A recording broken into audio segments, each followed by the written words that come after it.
یہ کہانی ہے 1920 کے دہائی کے لاہور کی، جب ایک ہندو ناشر راجپال نے نبی کریم صلی اللہ علیہ وآلہ وسلم کی شان میں گستاخانہ کتاب شائع کی۔ یہ خبر جنگل کی آگ کی طرح پھیل گئی، ہر مسلمان کے دل میں آگ بھڑک اٹھی۔ انہی میں ایک کم عمر نوجوان بھی تھا، علم دین، 17 سال کا، مگر ایمان میں پہاڑوں سے زیادہ مضبوط۔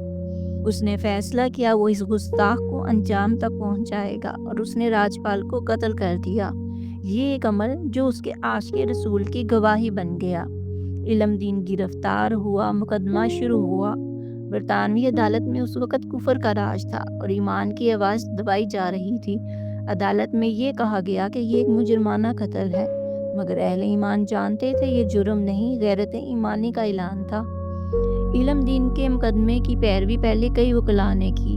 آخرکار عدالت نے سزائے موت سنا دی، لیکن مسلمانوں نے ہمت نہ ہاری اور دوبارہ اپیل کی۔ اس بار برز صغیر کے مسلمانوں نے برز صغیر کے سب سے بڑے وکیل کو بلایا۔ یہ تھے قائد اعظم محمد علی جناح، ایک عظیم قانون دان جو اس مقدمے میں ایمان کے وکیل بن کر کھڑے ہوئے۔ قائد اعظم نے عدالت کے سامنے تاریخی دلائل دیے۔ اس نوجوان نے کسی ذاتی دشمنی میں نہیں بلکہ مذہبی غیرت سے مجبور ہو کر یہ عمل کیا، اس لیے سزا میں نرمی ہونی چاہیے کیونکہ یہ رد عمل عشق رسول کی تحت تھا۔ مگر برطانوی عدالت نے حق کو قبول نہ کیا اور فیصلہ برقرار رکھا۔ قائد اعظم کی آنکھوں میں دکھ تھا، مگر دل میں ایمان کی جیت کا یقین بھی۔ 29 اکتوبر 1929 لاہور جیل کے دروازے کھلے۔ غازی علم دین کو پھانسی دے دی گئی تھی، لیکن موت نے اسے مٹایا نہیں بلکہ شہادت کا درجہ عطا کیا۔ ہر آنکھ اشک بہارتی، ہر دل میں عشق رسول کی چنگاری دہک اٹھی۔